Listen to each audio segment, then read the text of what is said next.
All right, in this video, we're going to use this bell crank locking pin. What you must do is remove all three bolts on the bell crank and then insert the pin through all three of the bell cranks. And that will keep all three at the same pivot point. Now, the downside to this setup, or this pin, is there'll be a slight play on the middle or the elevator bell crank. And you can eliminate that problem by always applying a constant down pressure. So you can see there's still a little bit of play, but at least you have a reference. But if you hold it down on this side, then that would set that reference point. So the next thing you want to do now, is you got all the bowlings away from the swash plate, is insert the swash plate height and leveler in like that, and make sure it sits flush. All right, let the swash plate rest on these 3 points.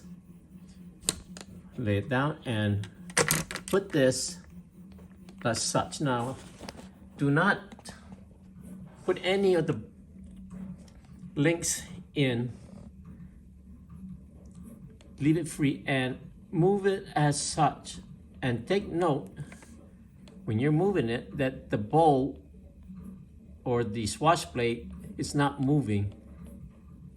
And if it's moving, adjust your rod. So we're gonna set the elevator bell crank first, because that sets the 90 degrees here as a reference point, keeping this at its length. Now, as you can see, I have it all the way in basically here, according to the height that I had before. But just pick a reference for this to be at this swash plate height. If not, then you will have to adjust these screws with a caliper. But this sets the reference, and don't snap it in, just put it like such and move it and make sure it doesn't move. If it moves, then you know you have an alignment issue. So take a look at that. If I push it like that, you see it moving?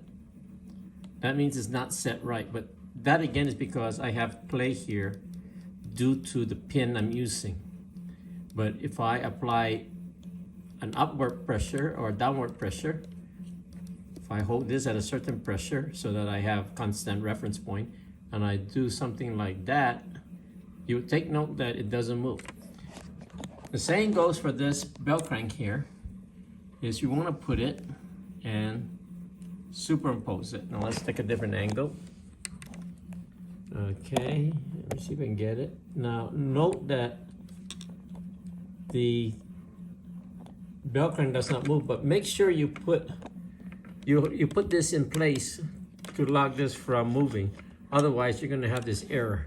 So keep this kind of locked like that slightly, and then do this for this bell crank. Again, the idea here is to make sure that it doesn't move the swash plate. If it moves, then you have to adjust these screws, but you have to adjust them equal using a caliper. Once you get all of these links where it does not move the swash plate, you have the right height. But again, this is only tested on this setup, and by doing it like this, you can, let me get this, hold it, you can adjust the caliper. Now take several readings, because if you put it at this point or this point, the jaws flex back and forth. So always put it at the same spot of the jaw, so that when you apply that, you get that reading. In this case, I got 13.71, 13.71, 13.72, 13.71.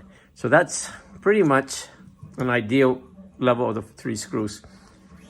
And that sets your height, but that is dependent on, these screws are dependent on where this bolt joint this link lies. So if you receive this, I'm going to set it to that 13.71. You may have to adjust this link to get it where you want it. All right, we'll see you later. Hope this works for you. Thank you.